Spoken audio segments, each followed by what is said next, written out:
بسم اللہ الرحمن الرحیم۔ السلام علیکم ورحمۃ اللہ وبرکاتہ۔ حضرت عرباض بن ساریہ رضی اللہ عنہ سے روایت ہے، انہوں نے کہا رسول اللہ صلی اللہ علیہ وآلہ وسلم نے ہمیں ایسا وعظ فرمایا جس کے اثر سے آنکھوں سے آنسو بہنے لگے اور دل اللہ کی ناراضی اور عذاب سے خوفزدہ ہو گئے۔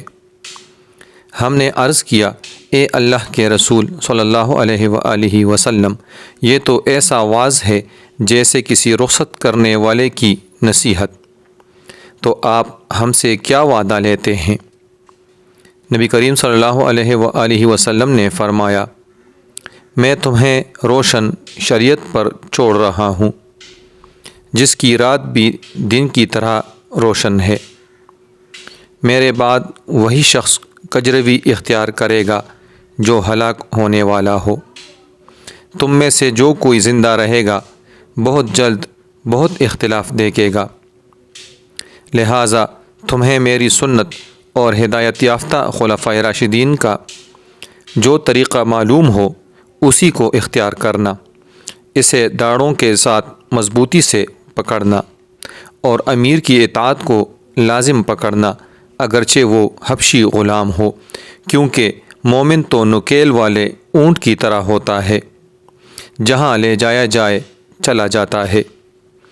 حضرت عبداللہ بن مسعود رضی اللہ عنہ سے روایت ہے کہ رسول اللہ صلی اللہ علیہ وآلہ وسلم نے فرمایا، چیزیں دو ہی ہیں، کلام اور عملی طریقہ۔ بہترین کلام اللہ کا کلام ہے اور بہترین طریقہ محمد صلی اللہ علیہ وآلہ وسلم کا طریقہ ہے۔ خبردار، نئے نئے کاموں سے بچو۔ سب سے برے کام وہ ہیں جو دین میں نئے ایجاد کیے گئے ہوں، اور ہر نو ایجاد عمل بدعت ہے اور ہر بدعت گمراہی ہے۔ خبردار، تم میں لمبی زندگی کا خیال پیدا نہ ہو جائے، ورنہ تمہارے دل سخت ہو جائیں گے۔ خبردار، جو کچھ آنے والا ہے وہ قریب ہی ہے، دور تو وہ ہے جو آنے والا نہیں۔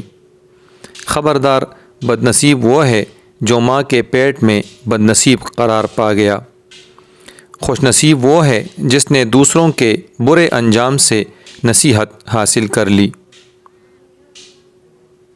خبردار، مومن سے جنگ کرنا کفر ہے اور اسے گالی دینا فسق ہے۔ کسی مسلمان کے لیے حلال نہیں کہ وہ 3 دن سے زیادہ اپنے مسلمان بھائی سے قطع تعلق کیے رہے۔ خبردار، جھوٹ سے بچو۔ جھوٹ نہ سنجیدگی میں بولنا جائز ہے اور نہ مذاق میں۔ ایسا نہیں ہونا چاہیے کہ آدمی اپنے بچے سے کوئی وعدہ کرے اور پھر اسے پورا نہ کرے۔ بلا شبہ جھوٹ گناہ کی طرف لے جاتا ہے اور گناہ جہنم کی طرف لے جاتا ہے، اور سچ نیکی کی راہ دکھاتا ہے اور نیکی جنت کی طرف لے جاتی ہے۔ سچے کے بارے میں کہا جاتا ہے، اس نے سچ بولا اور نیکی کا کام کیا، اور جھوٹے کو کہا جاتا ہے، اس نے جھوٹ بولا اور گناہ کا ارتکاب کیا۔ خبردار، بعض اوقات ایسا بھی ہوتا ہے کہ بندہ جھوٹ بولتا رہتا ہے حتیٰ کہ اللہ کے ہاں اسے کذاب لکھ دیا جاتا ہے۔